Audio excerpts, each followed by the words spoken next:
We are about to embark upon a series of strange and exciting, dangerous adventures. Adventures that will lead us to all parts of the world.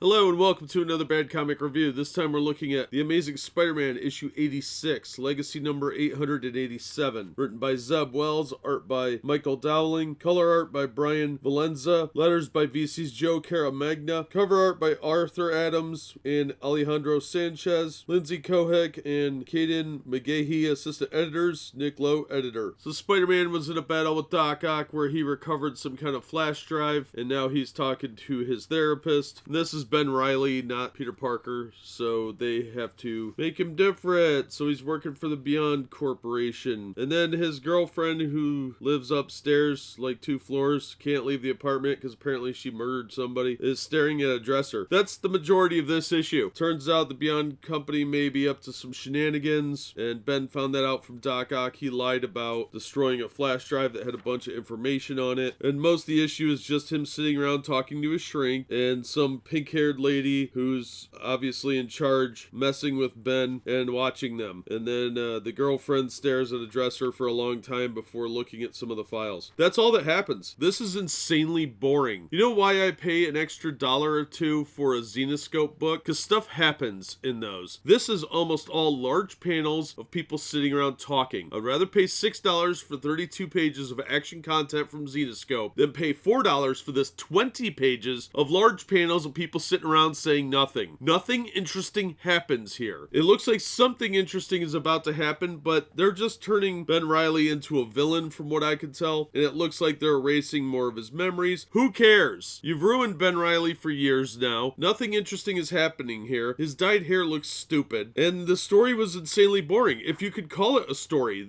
there's more excitement in an episode of Grey's Anatomy, which is a largely overrated show, than there is in anything that's going on here. This was boring. Nothing happens. People are just talking through the entire thing. It's almost impossible to get images that are interesting from this because almost nothing happens in the issue till the very end. And even then, it's just boring. Everything about this was stupid and boring. I don't know how you could call this a comic book. It's very, very thin at 20 pages. The cover is the most interesting thing in the book, and it's a pinup. I like the cover. I thought it was good. It got me to buy it. I thought maybe something interesting was going to happen. No, I should have flipped through it first. That was my mistake. Sorry, Marvel, I didn't mean to give you this $4. The only person that I helped here was the comic shop by unloading this 50 cents worth of trash. Seriously, there was nothing to this story. It's a complete waste of time and money, and it looks like they're just turning Ben Rielly into a villain. That's all I got out of this. There's no content here, there's no excitement, there's no adventure, nothing. It's just people sitting around talking the entire time. It was really, really boring. If this is what modern Marvel is, they should just shut it down now. Because this was obviously written for the trade paperback, but it's so drawn out. There's an entire page at the very beginning where they